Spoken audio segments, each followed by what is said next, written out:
Bienvenidos a todos a esta mitad de semana. Y hoy es un miércoles donde siempre que comenzamos una nueva serie, pues siempre me emociona mucho ver y seguir como que en esto que comenzamos hace ya bastante tiempo de comenzar a estudiar el Antiguo Testamento el día miércoles. Y hoy nos corresponde iniciar el libro de Números. Pues probablemente, como seguramente ocurrió con Levítico, Números es otro libro que seguramente no está en tu top número 5 de libros que más quieres leer, pero es un libro importante, es un libro bien interesante realmente. ¿Y por qué estudiamos estos libros? Porque dice la Biblia que toda la palabra de Dios está inspirada por Él. Y que también estos libros que son quizás no tan... quizás considerados a primera pues impulso realmente, Levítico, Números y libros así no tan populares entre la gente, también Dios los inspiró para enseñarnos, para redarguirnos, para instruirnos en justicia y todo lo que dice Timoteo que la palabra de Dios hace. Jesús dijo que las escrituras nos hablaban de Él. ¿Y se acuerdan cuando Él se le apareció a los discípulos que iban camino a Emaús? Dice que Él empezó a enseñarles y a abrirle pues, el entendimiento desde la ley, desde Moisés y a hablarle de lo que las escrituras decían de Él. Entonces, aquí en Números vamos a ver a Jesús en algunos puntos, en algunos momentos quizás más visibles que otros. Hay que entender que nuestra mente está caída, pero pues Dios nos puede ayudar y nos puede redimir nuestro entendimiento para lograr encontrar a Jesús lo más que podamos. Ahora, el libro de Números, dices, ¿por qué Números? Porque si tienes una idea y lo ojeaste, pues hay un montón de nombres y genealogías y acá y los números.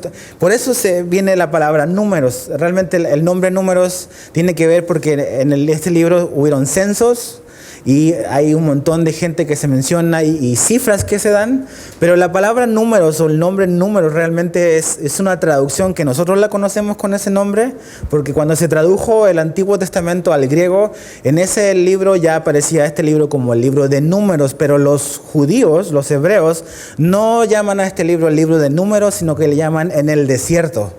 Así se llama este libro para ellos, porque si tú te fijas en el verso 1 dice que Dios le va a hablar a Moisés en el desierto. Y esa palabra en el desierto, ese es el nombre del libro para los hebreos. En el desierto, así se llama. Ahora, ¿quién lo escribió? Lo escribió Moisés, como los 5 primeros libros. Hay pues toda esta evidencia interna de que él es el autor. Ahora, ¿podemos confiar en este libro? Que, o sea, sí está en la Biblia, pero realmente ¿hay alguien que haya hablado respecto a este libro o que le haya dado como una validación o una certificación afuera del Antiguo Testamento? Claro, Jesús validó este libro. Vamos a verlo más adelante, pues bien avanzado, pero en el capítulo 21 del libro de Números aparece esta historia de las serpientes que mordieron a los israelitas. Y cuando veían a la serpiente de bronce, dice que la gente era sanada. Y Jesús en Juan 3 habla y menciona sobre ese momento que así como Moisés levantó la serpiente en el desierto, así va a ser alzado el Hijo del Hombre. Y esa serpiente que es alzada en el desierto es un simbolismo, una tipología de Jesús, en el sentido en que Él iba a morir por nuestros pecados y al nosotros poner nuestra confianza en Él en la cruz, nosotros íbamos a ser salvados. Entonces Jesús menciona y valida el libro de Números al mencionarlo ahí en la conversación que Él tiene con Nicodemo en Juan capítulo 3. Ahora, ¿de qué se trata este libro? Estudiamos el libro de Éxodo hace bastantes meses atrás. El libro de Éxodo realmente abarca como que un lapso de tiempo de quizás unos 13 meses, todo el libro de Éxodo, de principio a fin. Terminamos el libro de Levítico, y el libro de Levítico realmente abarca un periodo en la historia de Israel solo de un mes, solo es un mes nada más. Y ahora el libro de Números va a abarcar los 38, 39 años que vienen por delante.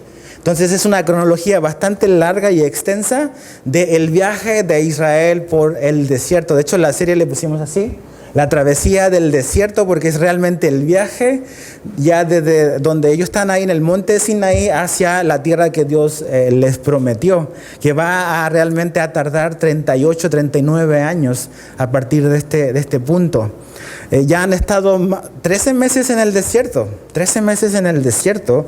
Ahora, me gusta porque Dios no es como nosotros. Y eso es lo que lo hace que Él sea Dios. No está limitado con nuestro razonamiento, nuestra lógica. Y cuando Dios sacó a Israel de Egipto, cuando los sacó de 400 años de esclavitud, cuando ellos van saliendo de Egipto, dice, no es necesario que vayas ahí, pero en el libro de Éxodo, capítulo 13, versos 17 al 18, dice algo interesante. Dice, y luego que Faraón dejó ir al pueblo, Dios no los llevó por el camino de la tierra de los filisteos, que estaba cerca. Porque dijo Dios, para que no se arrepienta el pueblo cuando vea la guerra y se vuelva a Egipto, mas hizo Dios que el pueblo rodease por el camino del desierto del Mar Rojo. Y cuando Dios los saca, ya es interesante, Dios no los lleva por el camino más corto, los lleva por otro camino. Porque a veces nosotros pensamos, queremos el camino más corto, ¿verdad? Queremos no perder tiempo, queremos los atajos, o como dice mi hijo, los antojos. Y queremos así como que lo más rápido, enseguida, ahora. Entonces no queremos perder tiempo y realmente lo queremos enseguida. Pero Dios no opera como operamos nosotros. Y Dios no es como un microondas que lo hace todo así rápido. Sino que realmente Él toma un tiempo para cada cosa. Y Él no siempre nos lleva por el camino más corto. Pero Dios siempre nos va a llevar por el camino correcto. Eso es una garantía que tenemos con Dios. Y realmente ya han pasado 13 meses.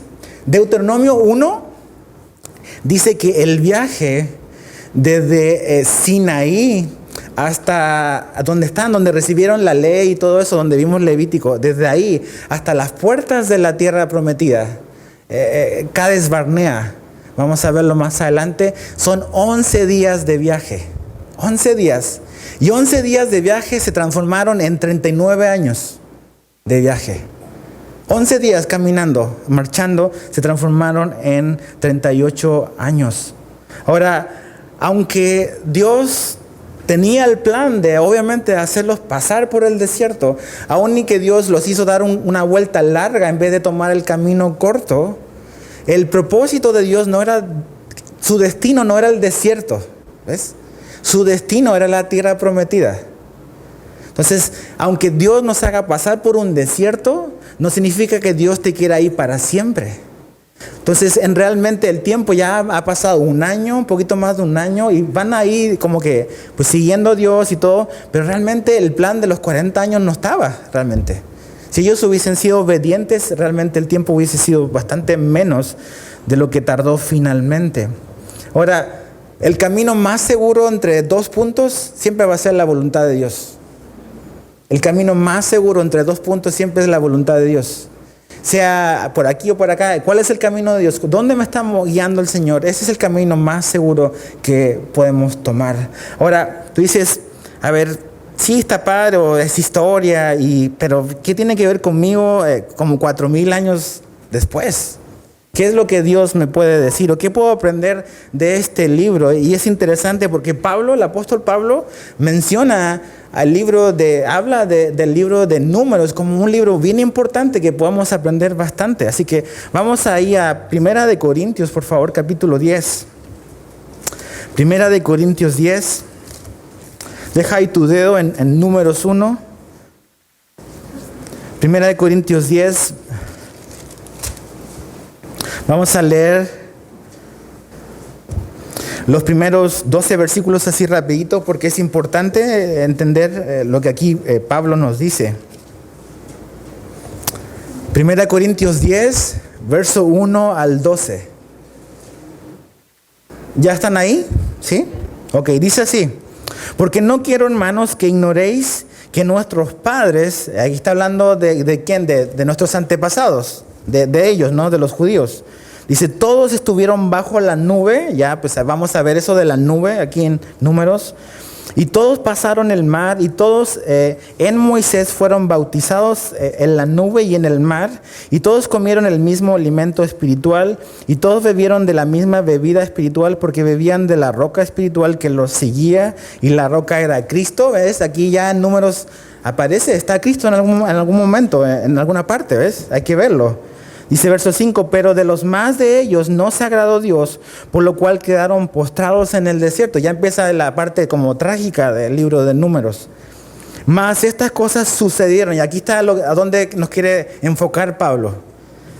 Mas estas cosas, lo que vamos a leer en el libro de Números, sucedieron como ejemplo para nosotros. Dice, para que no codiciemos cosas malas, como ellos codiciaron, ni seáis idólatras como algunos de ellos, según está escrito. Se sentó el pueblo a comer y a beber y se levantó a jugar. Ni forniquemos como algunos de ellos fornicaron y cayeron en un día 23,000.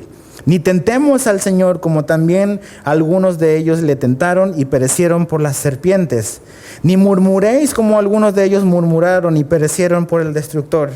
Y estas cosas les acontecieron como ejemplo, otra vez esa palabra como ejemplo, y están escritas para amonestarnos a quién, a nosotros, los creyentes del Nuevo Testamento. Dice, a quienes han alcanzado, dice, los fines de los siglos, así que el que piensa estar firme, mire que no caiga. Ese versículo lo conocemos mucho, el que piensa que está firme, que no caiga. Pero ¿cuál es el contexto? Está hablando de que tenemos que aprender de la historia de Israel en el desierto.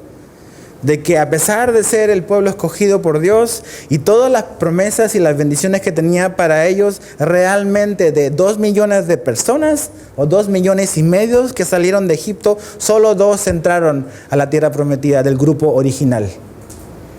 Josué y Caleb, ni siquiera Moisés tampoco. Entonces yo creo que bastante tenemos que ver de lo que no debemos de hacer. Aquí Pablo dice, no hagan esto, no sean así. Entonces el ejemplo que vamos a ver acá es de muchas cosas en cómo no debemos de relacionarnos con Dios.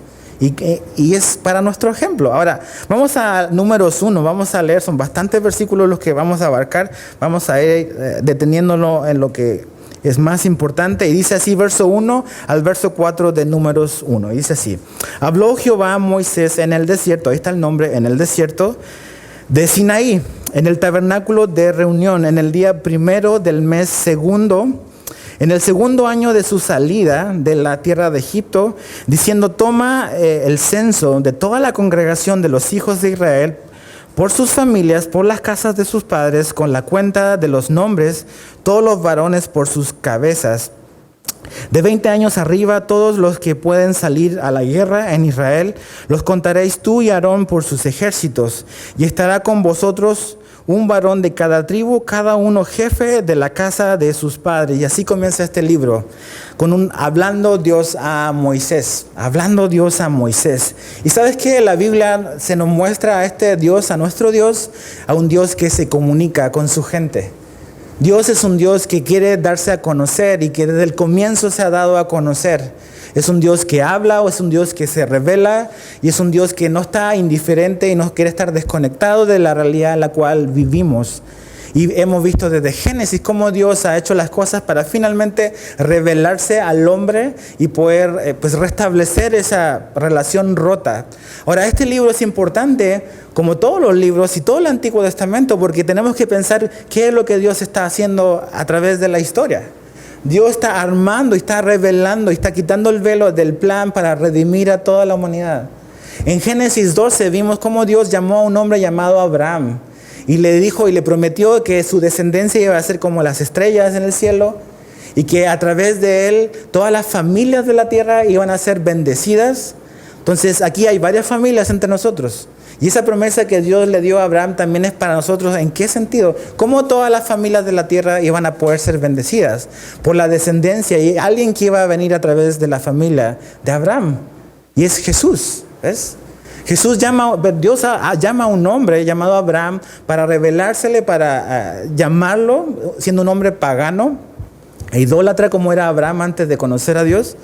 Y empieza, y aparte una familia, y vienen sus descendencias, y finalmente 400 años después de que Dios llamó a Abraham, está toda esta nación y todos estos nombres que vamos a ver acá.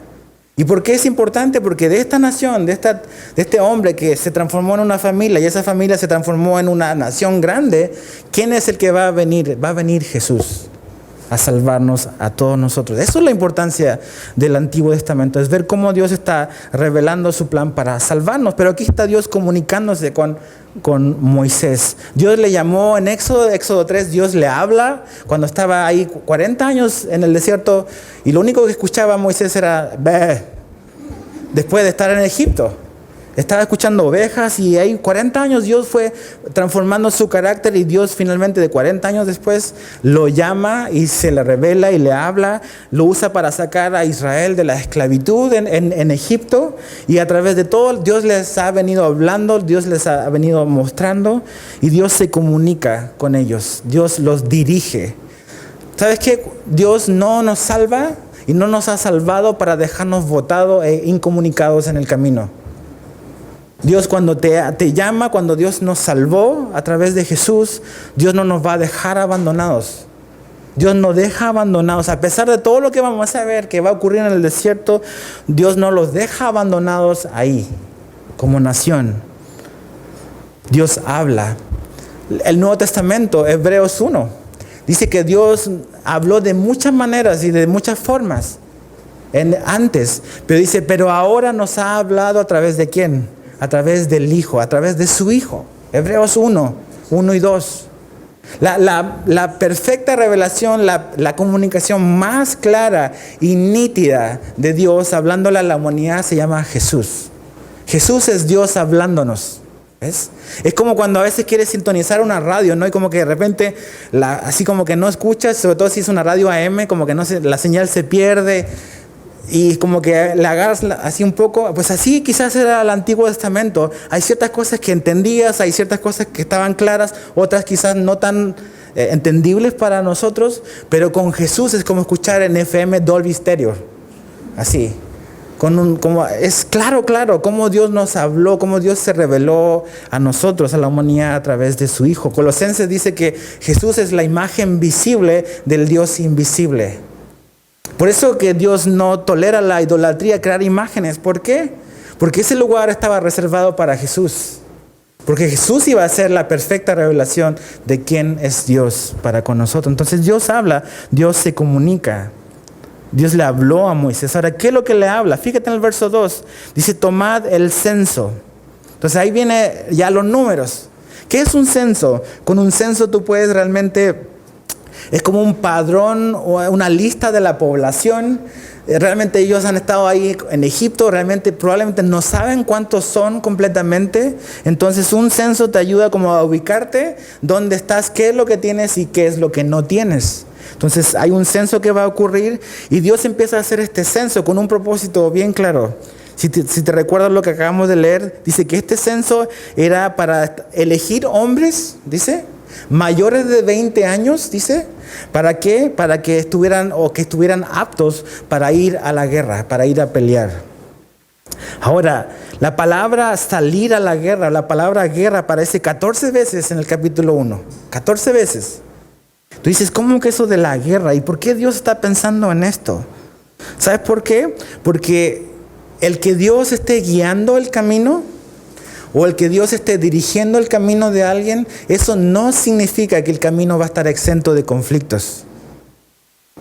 Israel acaba de salir del desierto de Egipto, pero camino hacia allá y ya incluso estando en la tierra prometida van a tener conflictos, van a haber conflictos bélicos, a pesar de que esa es la tierra que Dios les ha dado.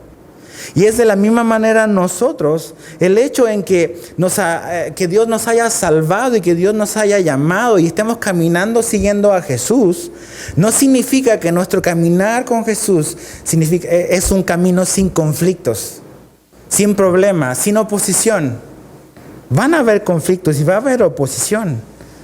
De hecho, en 2 Timoteo 2:4 dice Pablo, le dice a Timoteo, le dice, ningún soldado, dice, en servicio activo se enreda en los negocios de la vida diaria a fin de poder agradar al que lo reclutó como soldado. Y Pablo siempre hace esta comparación de la vida cristiana como la vida de un soldado, también como un atleta, pero la vida cristiana, la vida espiritual, hay una lucha, ¿ves? Hay oposición, hay conflicto. Tú ves el libro de Efesios y ves los primeros capítulos cómo estamos sentados con Cristo en los lugares celestiales. Después empieza a hablar la otra parte del libro de Efesios de cómo nosotros caminamos ahora esa realidad de que Dios nos ha puesto juntamente con Él, cómo se lleva a la práctica. Pero la última parte de Efesios habla de la armadura y eso te habla de una lucha, de una batalla. Entonces la vida cristiana, como la vida para ellos, de la vida camino a la tierra prometida, dentro, estando incluso la tierra prometida, iba a haber conflicto y tienen que prepararse. Ahora, no sé qué pienses tú, realmente tenemos esta idea de que la tierra prometida significa para nosotros como cristianos cuando lleguemos al cielo, y la tierra prometida no representa el cielo. Porque cuando los israelitas llegan a la tierra prometida, tuvieron problemas con todos sus vecinos. Y las batallas no se acabaron llegando a la tierra prometida. Cuando nosotros lleguemos al cielo se van a acabar todas las batallas. Lo que representa la tierra prometida para nosotros como creyentes del Nuevo Testamento es la vida en plenitud que Jesús nos quiere dar. La vida en plenitud. Y para llegar a esa vida en plenitud van a haber conflictos, van a haber situaciones que van a ocurrir. Y las promesas de Dios necesitan ser asimiladas por nosotros personalmente. A pesar de que Dios les ha dado esta tierra, Él dice, vayan, ellos tienen que ir y van a tener que luchar y van a tener que pelear. Y hay muchas verdades, hay muchas promesas que Dios nos ha dado que tú tienes que hacer las tuyas, que están ahí, pero tienes que ir y agarrarlas. ¿Ves?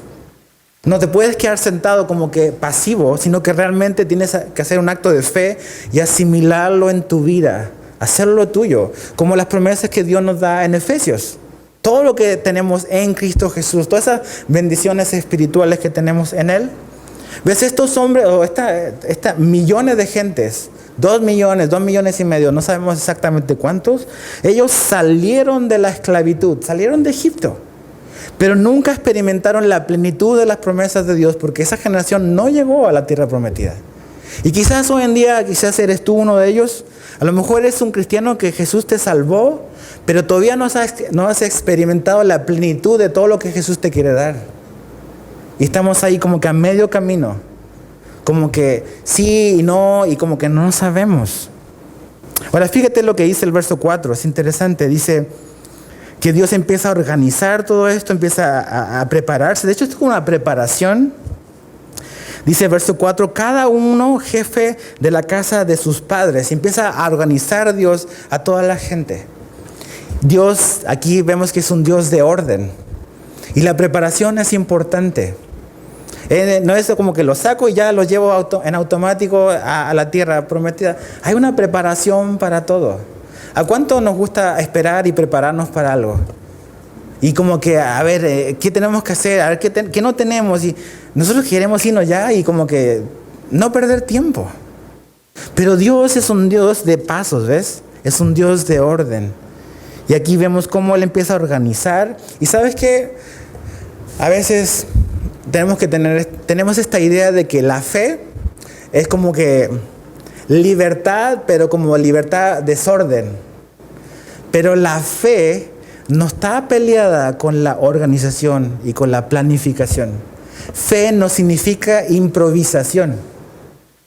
Aquí Dios va a dar todo lo que se tiene que hacer, todo el orden, todo lo que Él va a establecer para que esto se vea glorioso, para que realmente refleje quién es Dios. Tú ves desde la creación, Dios es un Dios de orden, hizo cada cosa en un día.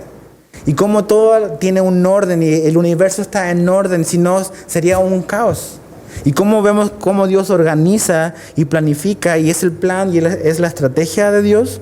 Entonces Dios ha establecido cosas para establecer un orden. ¿Ves? Ellos tenían un orden. Tu familia, Dios ha establecido un orden para tu familia. Dios ha establecido un orden para tu matrimonio. Dios ha establecido un orden para la iglesia. No es el caos en la iglesia, no es el caos en la familia, no es el caos donde Dios te haya puesto. No tiene por qué ser así. Dios es un Dios de orden. Y hay ciertas características, hay ciertos atributos y ciertas condiciones que Dios les pide, como los que acabamos de ver. Ahora, todo ordenado, todo trabajando juntos para este propósito de llegar hacia donde nos quiere llevar Dios. Pensaba cuando leía esto de lo que dice Pablo en el libro de Efesios, capítulo 4, verso 15, dice lo siguiente. Pablo dice así, sino que siguiendo la verdad en amor, Dice, crezcamos en todo en aquel que es la cabeza, esto es Cristo, de quien todo el cuerpo, habla de la iglesia, todo el cuerpo, bien concertado, dice, y unido entre sí por todas las coyunturas que se ayudan mutuamente, según la actividad propia de cada miembro, recibe su crecimiento para ir edificándose en amor. Entonces dice que la iglesia es este cuerpo que está bien unido, bien organizado. O sea, nuestro cuerpo está bien organizado, si no seríamos un monstruo. Está bien organizado, cada cosa en su lugar, todo tiene un orden, todo tiene una función, tiene una posición para que funcione como debe de funcionar. Y lo vemos aquí, Dios los está organizando, los está acá, para que esto funcione bien. Israel necesitaba estructura y tu vida necesita estructura, tu vida necesita orden. No tu orden, no lo que yo pienso, sino el orden que Dios quiere para que finalmente puedas dar frutos, los frutos que Él quiere dar en tu vida. Entonces es una estructura, Israel. Ahora fíjate el verso 15 al 16. Vienen nombres, dice, estos son los nombres de los varones que, dice, que estarán con vosotros, de la tribu de Rubén, Elisur. Parece nombres como del Señor de los Anillos, pero dice Elisur, hijo de Sedeur. De Simeón, Selumiel, hijo de Surisadai. De Judá, Naasón, hijo de Aminadab. De Isaacar, Natanael, hijo de Suar. De Zabulón, Eliab, hijo de Elón. De los hijos de José, de Efraín, Elisama, hijo de Amiud. De Manasés, Gamaliel, hijo de Pedasur, verso 11. De Benjamín, Abidán, hijo de Gedoni o Gedoni. De Dan, Aieser, hijo de Amisadai. De Aser, Pagiel, hijo de Ocrán. De Gad, Eliasaf, hijo de Deuel. De Neftalí, Ahira, hijo de Enán. Estos eran los nombrados de entre la congregación, príncipes de las tribus de sus padres, capitanes de los millares de Israel. Aquí vienen todos los que iban a ser como jefes, los líderes de esta organización, de este orden que Dios está estableciendo. Pero me gusta cómo Dios realmente, cómo los eligen o cómo se arma todo este cuento, todo este plan de Dios. Fíjate lo que dice, que estos hombres fueron elegidos desde su tribu, desde como su congregación. Eran parte de ellos, eran parte de esa tribu. Eligieron a uno que los iba como que a liderar, iba a ser como el líder de esa tribu para todo lo que venía por delante, de estos hombres mayores de 20 años que iban a estar preparados para ir a la guerra. Son elegidos de parte de ellos. Están entre ellos. Y aquí hay dos cosas que son importantes, pensando como en el servicio, pensando como en el liderazgo. Y eso es uno, que eran parte de ellos. Esta gente, su tribu los conocía. No eran desconocidos, no eran gente de otra parte que venía a tomar como que el rol o la responsabilidad, sino que salieron de ellos mismos. Y eso nos habla de algo importante, que nosotros, como Nuevo Testamento, como iglesia de Jesucristo, tenemos que entender de que Dios quiere que estemos conectados con nuestra iglesia local. Si tú quieres servir, si tú quieres ser usado por Dios en la iglesia, tienes que ser parte de la iglesia. Tienes que estar conectado con la iglesia. Estos hombres y estos jóvenes realmente no eran extraños, realmente salieron desde dentro y eran hombres que Dios iba a usar. Pero lo segundo es que dice, fíjate cómo dice el verso 16, dice, nombrados de entre la congregación. Y me gusta ese entre. No es sobre, sino que es entre la gente. Ese tipo de liderazgo es tan importante, entre las personas, no sobre las personas, no sobre ellos. Pedro, ya anciano, en 1 de Pedro capítulo 5, verso creo que 1 y 2, él le escribe, dice, a los ancianos, dice, yo como un anciano más, a los que están entre ustedes, dice, que apacienten la grey que está entre ustedes. Y hace ese énfasis en que la congregación y el liderazgo y los ancianos y los líderes, está hablando del liderazgo, como un pastoral, está entre la gente, no está sobre la gente. Y a veces está esta onda de pastores, líderes como dictatoriales, que simplemente como que se han enseñoreado de la gente y han lastimado a las personas. ¿Y por qué? Porque tienen esta mentalidad de Señor y no estamos como que al mismo nivel. Somos todos. Yo soy una oveja que necesita ser redimida, que fue redimida por la gracia de Jesús. Solamente tenemos funciones diferentes. Funciones diferentes. Como en un matrimonio. La esposa no es menos que el hombre, ni el hombre más que la mujer.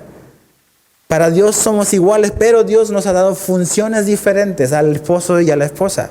Y es lo mismo en el liderazgo. Hay calificaciones, las pone Dios, pero finalmente el estilo de liderazgo, el estilo de dirección debe ser entre las personas, no sobre y enseñorearnos. Y esta gente fue elegida así. Ellos servían a su tribu, servían a su congregación porque habían salido de ahí, porque era su familia, era su congregación. Entonces, si queremos servir a Dios, tenemos que ver esta congregación como nuestra. También como nuestra familia.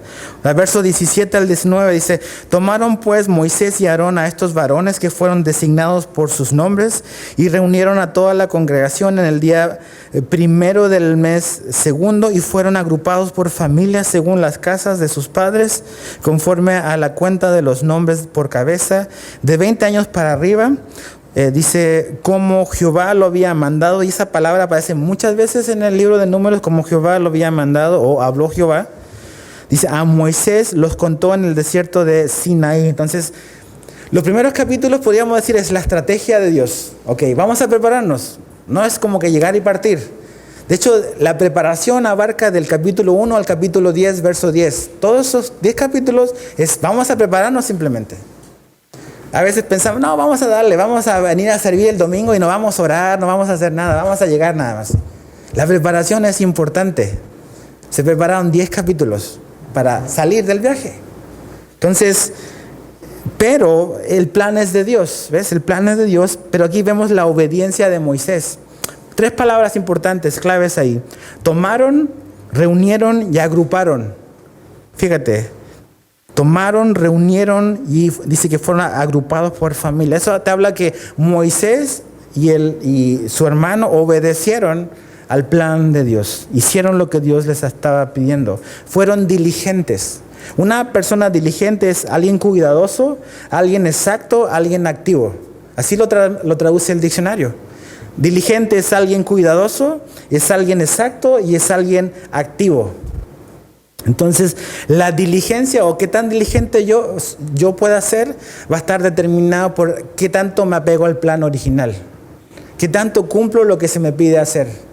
Si yo cumplo al pie de la letra lo que se me pide hacer, soy una persona diligente. Y aquí Moisés y todo su equipo está siendo diligente porque realmente están obedeciendo, no el plan de ellos. Dios no le pidió su opinión a Moisés. Y sabes que nosotros somos buenazos para darle nuestra opinión a Dios de lo que tiene que hacer.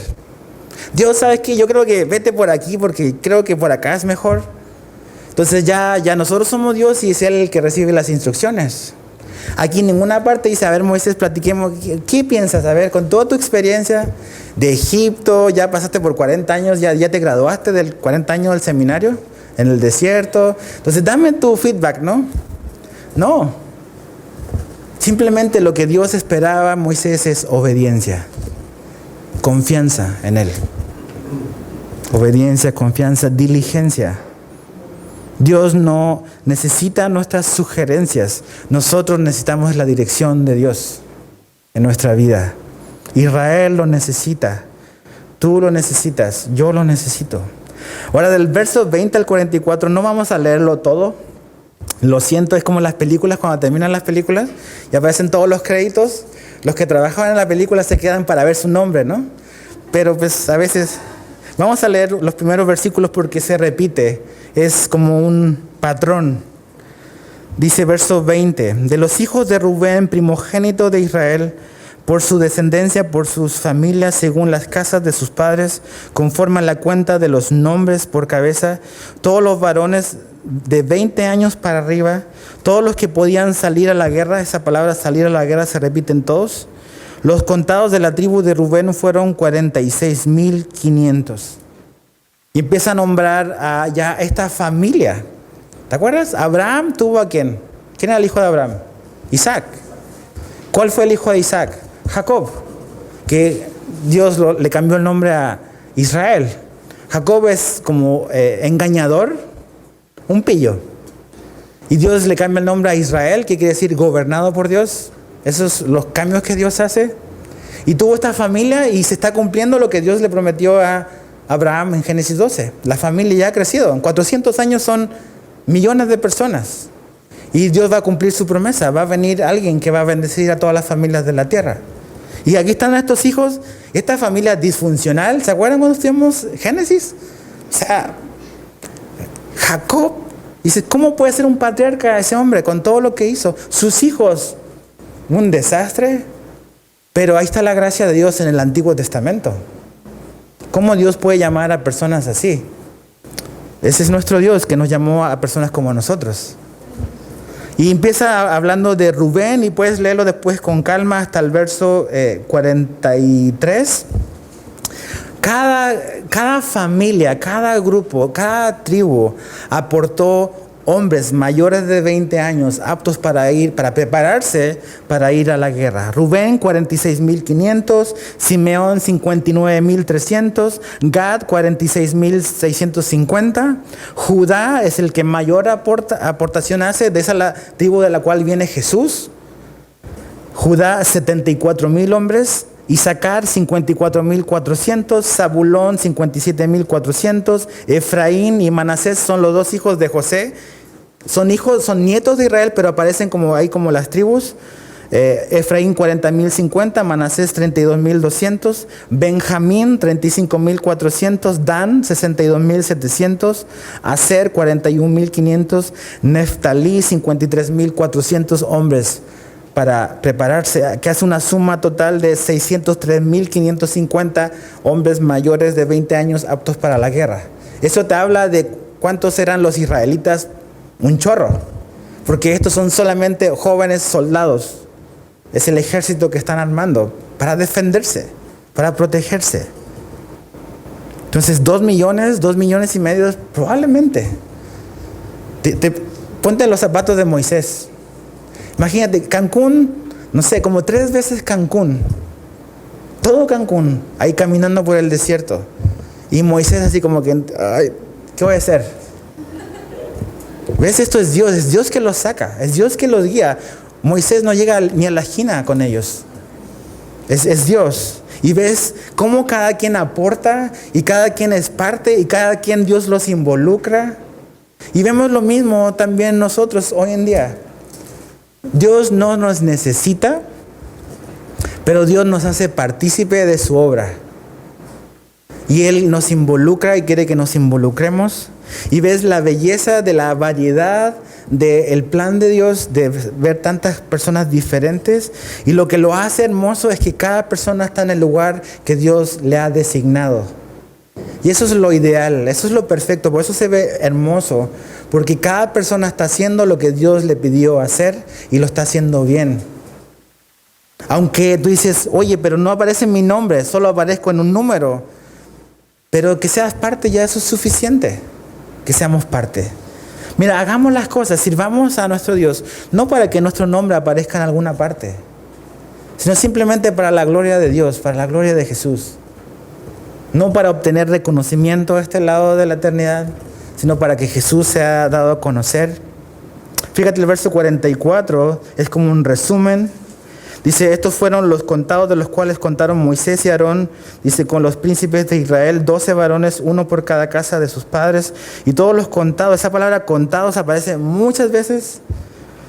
De los hijos de Israel por la casa de sus padres, de 20 años arriba, todos los que podían salir a la guerra en Israel fueron todos los contados, 603.550. Ahí están todos.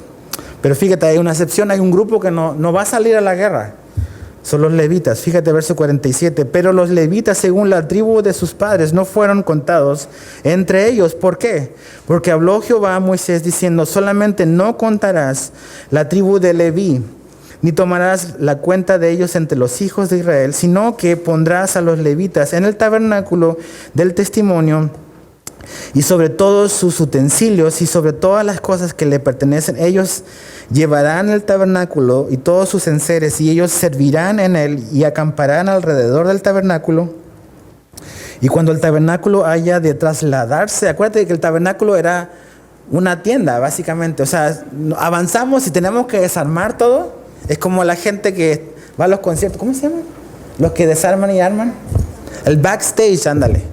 Y como que los músicos se van, ¿no? Pero ellos tienen que armar y desarmar todo y quedarse ahí hasta tarde. Bueno, los levitas hacían un poco eso. Imagínate armar y desarmar todo cada vez que se tienen que mover. Ahí está la presencia de Dios en el Antiguo Testamento. Eso es lo que representa. Entonces están ahí, ¿bien? Dice, y cuando el tabernáculo haya de trasladarse, los levitas lo desarmarán. Y cuando el tabernáculo haya de detenerse, los levitas lo armarán. Y el extraño que se acercare morirá. Eso lo vimos en Levítico. ¿Por qué? Porque es un lugar, Dios es santo. Y cualquier cosa pecaminosa al acercarse a algo santo va a morir. No se puede. ¿Ves?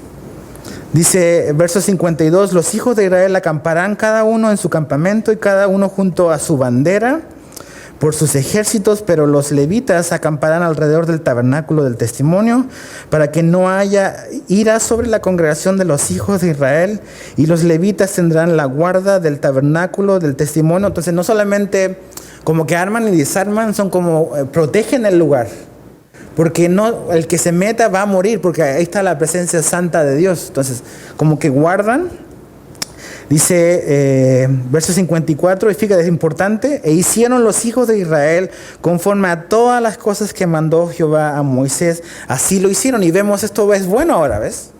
Obedecieron completamente. Pero no es tanto cómo comienzas, es cómo terminas. No es como que hoy obedezco, mañana no. Y esa es nuestra realidad. O sea, somos inconstantes. Y por eso que vemos a Israel en el desierto y como que nos vemos reflejados en nosotros. ¿Cómo somos nosotros? No cumplimos todo lo que prometemos. Entonces Dios es paciente con nosotros. Entonces aquí está este grupo de personas que no va a ir a la guerra porque tiene una función clara y específica. Ahora capítulo 2, y este es bien rápido. Ya vimos cuántos de cada tribu. Aquí es cómo se van a ordenar. Y vamos a terminar, les voy a mostrar un cuadro al final para que vean cómo estaba ordenado el campamento.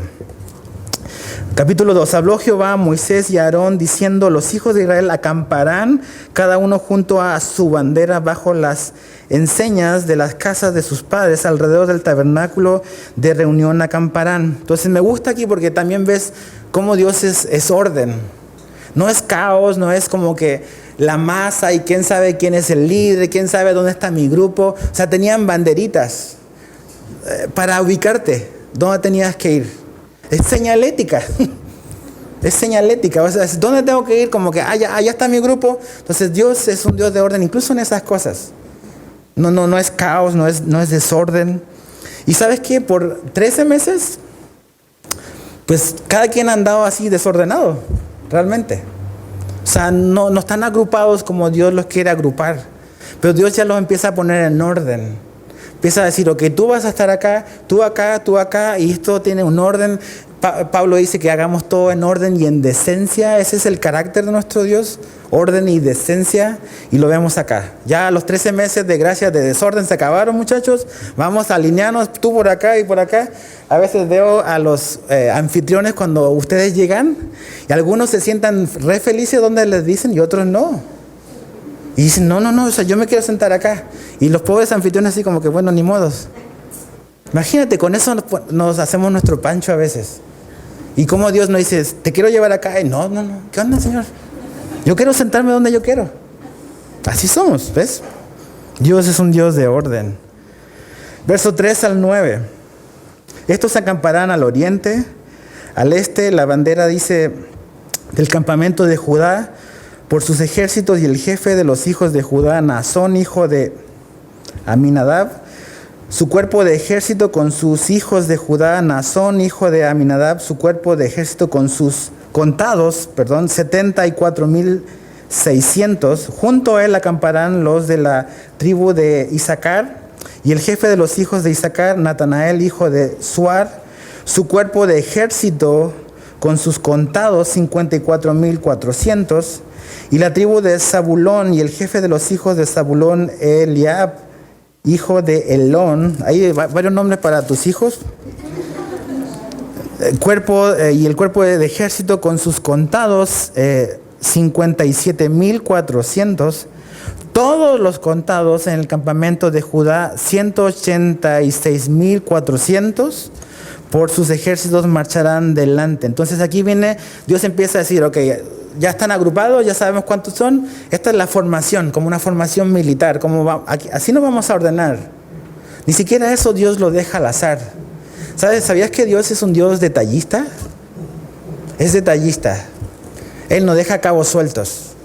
O sea, se hace en orden por un propósito. Entonces, aquí está el primer grupo que está ordenado hacia el este. Está la tribu de Judá, la principal. Está la más cercana al tabernáculo. El tabernáculo está en el centro. Está en el centro, después viene Judá, después pegado a Judá viene Isaacar, y pegado a Isaacar viene la tribu de Zabulón. Y en total hacen 186.400, ese número es importante. Sumando los hombres mayores de 20 años aptos para la guerra, son 186.400, esa compañía de los tres juntos, a un lado. Fíjate ahora al sur, verso 10 al 6. La bandera del campamento de Rubén estará al sur, ahora son hacia abajo. Por sus ejércitos y el jefe de los hijos de Rubén, Elisur, hijo de Sedeur, su cuerpo de ejército con sus contados 46.500, acamparán junto a él, dice, los de la tribu de Simeón, y el jefe de los hijos de Simeón, Selumiel, hijo de Surisadai. Vamos a soñar con esos nombres. Su cuerpo de ejército con sus contados 59.300. Y la tribu de Gad y el jefe de los hijos de Gad, Eliasaf, hijo de Reuel. Su cuerpo de ejército con sus contados, 45.650. Y otra vez, todos los contados en el campamento de Rubén, 151.450. Por sus ejércitos marcharán los segundos. Entonces, para el sur del tabernáculo está Rubén, está Simeón y está Gad. Esas tres tribus. Y en total 150.400. Ahora, fíjate el verso 17. Luego irá el tabernáculo de reunión, esta carpa donde está la presencia de Dios, con el campamento de los levitas, los que no iban a ser contados para la guerra, ¿te acuerdas? En medio de los campamentos, en el orden en que acampan, así marcharán cada uno junto a su bandera. Los levitas no iban a ir a pelear, no eran hombres de guerra, eran hombres que servían en el tabernáculo. El sumo sacerdote y los sacerdotes eran de la familia de Leví, y todos los levitas eran de esa tribu, iban a dedicarse a servir a Dios, y ellos estaban rodeando el tabernáculo, están en el centro. ¿Te das cuenta como el centro de todas las cosas es el tabernáculo? La presencia de Dios es el centro de Israel, es el corazón de Israel. Y ahí te das cuenta de qué es lo que Dios nos está mostrando. Que realmente todo gira alrededor de Él, de su presencia, de quién es Él, de su compañía, de su revelación, de la manera en que Él se comunica con su gente. Él está en el centro. Del verso 18 al 24 están las tribus que están hacia el oeste. Dice, la bandera del campamento de Dan estará, al norte. Sí, ¿verdad? Ahí vamos, ¿verdad? No, 18, perdón. La bandera del campamento de Efraín por sus ejércitos al occidente. Y el jefe de los hijos de Efraín, Elisama, hijo de Amiud, su cuerpo de ejército con sus contados 40.500. Junto a él estará otra tribu, dice la tribu de Manasés, y el jefe de los hijos de Manasés, Gamaliel, hijo de Pedasur. Su cuerpo de ejércitos, contados 32.200, dice. Y la tribu de Benjamín, y el jefe de los hijos de Benjamín, Abidán, hijo de Gedeoni. Y su cuerpo de ejército, dice, con sus contados 35.400. Todos los contados en el campamento de Efraín, todos los de este lado, dice 108.100. Por sus ejércitos irán terceros. Entonces aquí está el grupo del oeste: Efraín, Manasés, Benjamín. 108.100 soldados o jóvenes mayores de 20 años para ir a la guerra. Y el último, ahora sí, el del norte, dice 25, y la bandera del campamento de Dan estará al norte por sus ejércitos, y el jefe de los hijos de Dan, Ayeser, hijo de Amisadai dice, su cuerpo de ejércitos con sus contados 62,700. Junto a él acamparán los de la tribu de Aser, y el jefe de los hijos de Aser, Pagiel, hijo de Ocrán. Dice, su cuerpo de ejército con sus contados 41,500. Y la tribu de Neftalí, y el jefe de los hijos de Neftalí, Ahira, hijo de Enán. Su cuerpo de ejército, dice, su cuerpo de ejército con sus contados 53,400. Sumando las tres tribus, dice, son 31. Todos los contados en el campamento de Dan, 157,600 irán los últimos tras sus banderas. Y ahí están, para todos los lados. Ahora yo empecé a sumar los números y como pues me gustan los gráficos, hice una proporción, sumando la proporción de cada tribu como aquí la pone. Y si hubiésemos tomado un helicóptero y hubiésemos visto la formación de Israel en este momento, esto es lo que hubiésemos visto. ¿Lo pones? Es eso. Es una cruz. Es una cruz. La proporción mayor está hacia abajo, hacia el este. Judá, Isaacar, Zabulón, 186,400. Para abajo está Rubén, Simeón y Gad, 150. Y los de arriba son 157. La proporción es muy parecida. Y arriba es el pedacito más cortito de Efraín, Manasés y Benjamín, 108. Entonces tú ves, si alguien se hubiese parado en una montaña y hubiese visto cómo se formaban, veían una cruz. Veían una cruz formada. Así los decidió formar Dios. Que los enemigos todos vieran una cruz. ¿No es increíble? O sea, yo quedé así como que... Y al medio, al centro, está el tabernáculo, está la presencia de Dios, en el centro de la cruz. Así está, así van avanzando. 32 dice... Déjalo ahí, porfa. Estos son los contados de los hijos de Israel según las casas de sus padres. Todos los contados por campamentos, por sus ejércitos, 603,550. Mas los levitas no fueron contados entre los hijos de Israel, como Jehová lo mandó a Moisés. E hicieron, y este como un resumen de todo esto, e hicieron los hijos de Israel conforme a todas las cosas que Jehová mandó a Moisés. Así acamparon, o sea, en esa modalidad, en esa formación, como está ahí, acamparon por sus banderas y así marcharon cada uno por sus familias, según las casas de sus padres. Así marcharon.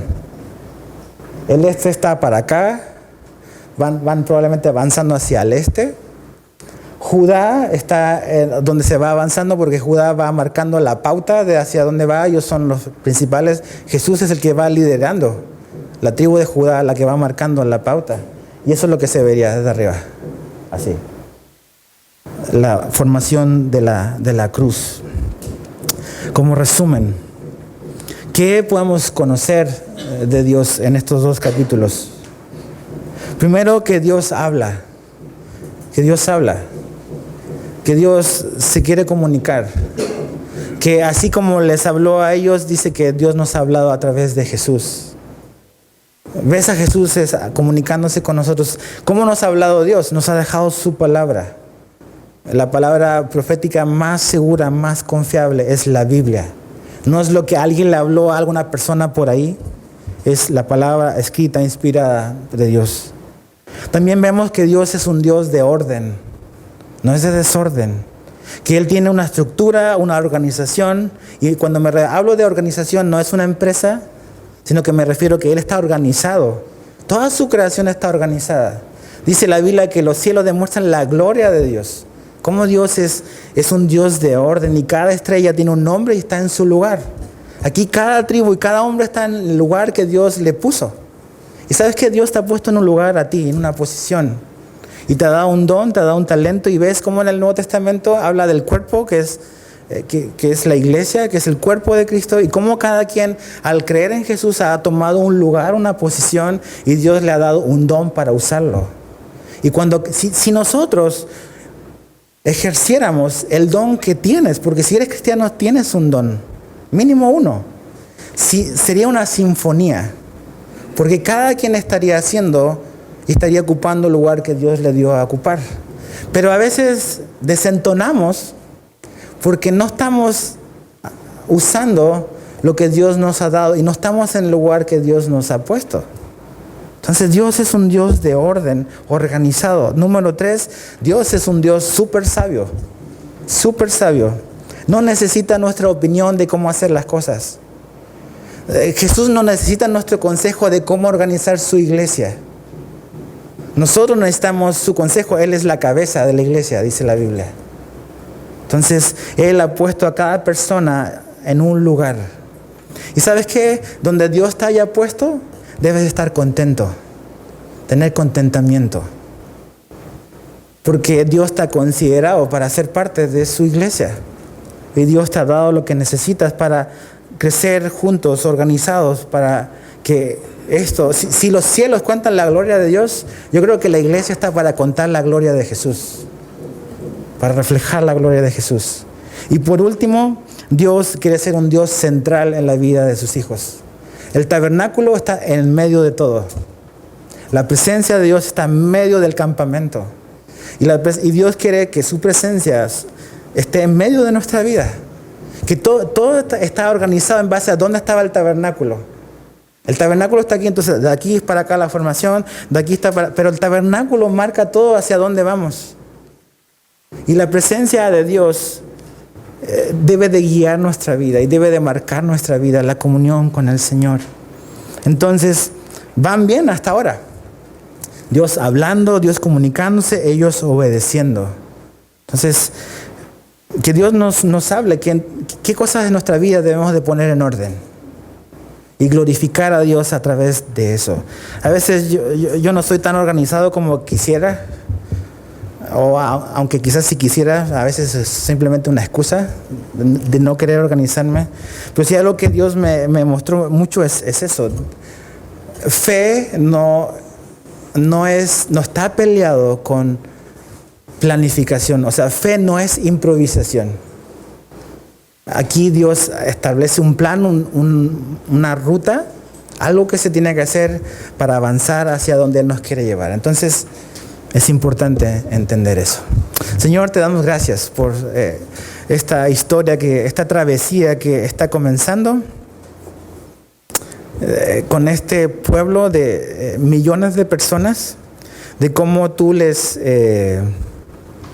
salvaste, y a pesar de lo que va a ocurrir más adelante, tú los llevaste finalmente donde les prometiste, y tú cumpliste la promesa que le hiciste a Abraham.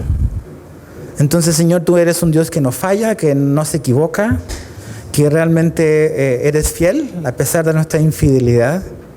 Y gracias por Jesús, porque realmente ahora tenemos la revelación completa de quién tú eres a través de Él. Entonces, Señor, gracias por ser un Dios así. Gracias por conocer estos atributos de tu carácter, de que eres hermoso, de que realmente has puesto cada cosa en un lugar. Y Señor, si consideramos esta iglesia, nuestra iglesia también, donde tú nos has puesto, ayúdanos a ubicarnos donde tú nos has colocado, a realmente entender de que hay un lugar en el cual tú nos has puesto no para gloria personal, sino para servir a tu causa, para que la cruz, como se veía desde arriba, la cruz se vea gloriosa, para que Jesús se vea glorioso, cada quien en su lugar, y que Jesús sea el centro. Entonces, gracias, Señor, te damos. Danos descanso, llévanos con bien de regreso a nuestras casas, y sigue usándonos para tus propósitos, donde quiera que vayamos mañana, que Jesús pueda brillar a través de nosotros. Te amamos y te bendecimos en el nombre de Jesús.